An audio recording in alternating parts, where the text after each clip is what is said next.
The Parisian Predicament, a clumsy tourist's hilarious guide. Ever dreamt of strolling through Paris, effortlessly chic and impossibly cultured? Yeah, me neither. My best friend Claire and I envisioned ourselves as Audrey Hepburn and Grace Kelly, but we ended up being more like Mr. Bean, let loose in the City of Lights. So grab your beret, and maybe a helmet, because this is our story. A cautionary tale and a travel guide, all rolled into one gloriously awkward package. Perfect for all you armchair travelers out there. Our Parisian adventure began, as all good or disastrous stories do, at the Eiffel Tower. Claire, bless her heart, is convinced she's a professional Instagrammer. After what felt like an eternity of posing, I'm pretty sure the pigeons were judging my angles, she unleashed her selfie stick. Now, I'm no engineer, but I'm pretty sure those things are designed to malfunction. A rogue gust of wind transformed it into a projectile, launching it straight into a poor gentleman's croissant. The horror! The carbs! We made a strategic retreat, leaving a trail of shame and shattered pastry in our wake. Determined to prove we weren't complete barbarians, we braved the Louvre. The Mona Lisa, I'd heard, was smaller than expected. What I didn't expect was the sheer density of tourists vying for a glimpse. As we squeezed through the throng, Claire, fueled by artistic fervor, or maybe just too much caffeine, tripped. Naturally, she grabbed onto me for support, initiating a domino effect of epic proportions. My purse, swinging with the force of 1,000 suns, knocked an audio guide out of some poor soul's hand.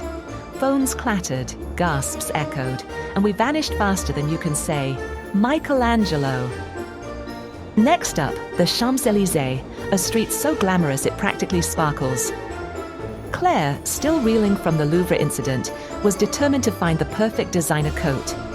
She twirled in front of a mirror, channeling her inner supermodel, and promptly tripped over a display stand. The resulting crash was deafening. The sales associate's expression was a masterpiece of restrained horror. We mumbled something about admiring scarves and made a beeline for the exit, leaving a trail of shattered dreams and possibly a broken mannequin behind us. The Arc de Triomphe is magnificent, a testament to human achievement. Getting to it, however, is like entering a real-life video game where the objective is to not get run over. The roundabout surrounding it is a swirling vortex of cars, scooters, and general chaos. We stood frozen, paralyzed by fear, as vehicles zoomed past in every conceivable direction. A kind local, clearly accustomed to clueless tourists, pointed us towards the underground pedestrian tunnel. We shuffled through, avoiding eye contact, and silently vowed to master the art of Parisian traffic navigation, or just take the metro. Feeling adventurous and possibly delusional, we decided to dine at a charming bistro in Montmartre. Escargots, we thought, would be a sophisticated culinary experience. Claire, ever the optimist, confidently wielded her tongs, determined to extract the snail with grace. Instead, she launched it across the room, landing squarely on another diner's plate. The poor man stared at the rogue escargot, then at Claire's mortified face, and then, with a shrug that only a Parisian could pull off, he ate it. We were humbled. We ascended to the Sacré-Cœur Basilica, eager to soak in the panoramic views of Paris. I, in my infinite wisdom, decided to enjoy a baguette while admiring the scenery. This was a grave error. The local pigeons, apparently baguette connoisseurs, had other plans. One particularly aggressive bird dive-bombed me, and in my panic, I flailed my arms like a windmill, accidentally smacking Claire in the face. We retreated, covered in crumbs and resentment, feeling like extras in a Hitchcock film. A romantic evening cruise on the Seine sounded like the perfect way to end a disastrous day. That is, until Claire realized she had lost her ticket. A frantic search ensued, involving much rummaging and increasingly desperate glances at the approaching boat. Finally, the ticket was discovered, in her shoe. Unfortunately, it was now a crumpled, unreadable mess. We attempted to explain the situation to the ticket collector, who simply sighed and waved us through. He'd clearly seen worse. We gazed in awe at the majestic Notre Dame Cathedral, a symbol of resilience and architectural brilliance. Claire, however, was convinced that one of the gargoyles was giving her the side eye. "That gargoyle is judging me," she whispered, her voice laced with paranoia. It turned out she was mistaking an actual person sitting on the ledge for a mythical creature. The person overheard. The awkwardness was palpable. Versailles, the epitome of opulence and grandeur, was our next target.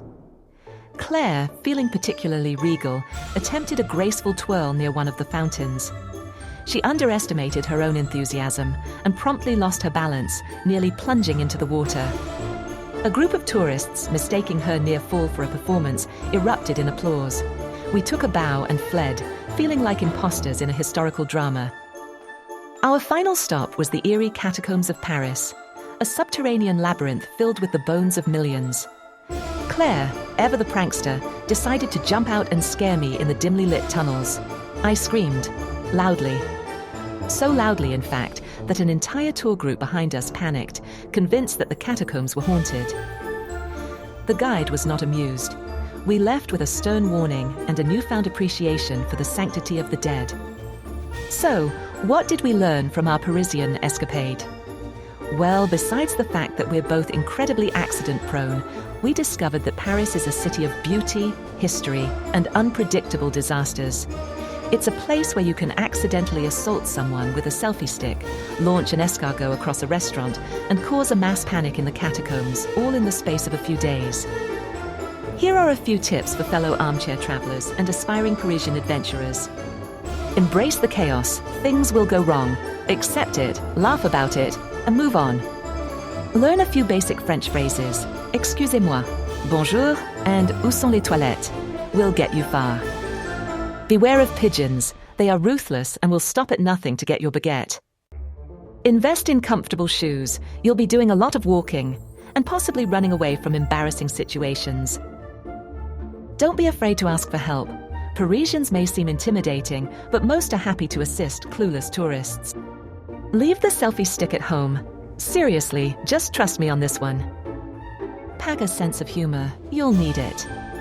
Remember, it's okay to be a tourist. You're not expected to be fluent in French or know the proper etiquette for every situation. Just be respectful, be open to new experiences, and don't take yourself too seriously. Would we do it again? Absolutely, but maybe next time we'll invest in some bubble wrap and a good travel insurance policy. So, fellow armchair travelers, are you ready to embark on your Parisian adventure? Don't let our mishaps deter you. Paris is a city that will challenge you, surprise you, and maybe even make you laugh at yourself. Here's your call to action. Share your own travel disaster stories in the comments below. Let's commiserate and learn from each other's mistakes. Subscribe to our channel for more travel tips, hilarious anecdotes, and armchair adventures. Start planning your trip to Paris. Even if it's just a dream for now, it's never too early to start imagining yourself strolling along the Seine and hopefully avoiding any pigeon attacks. And most importantly, remember to pack your sense of humor. You'll need it. Au revoir and happy travels.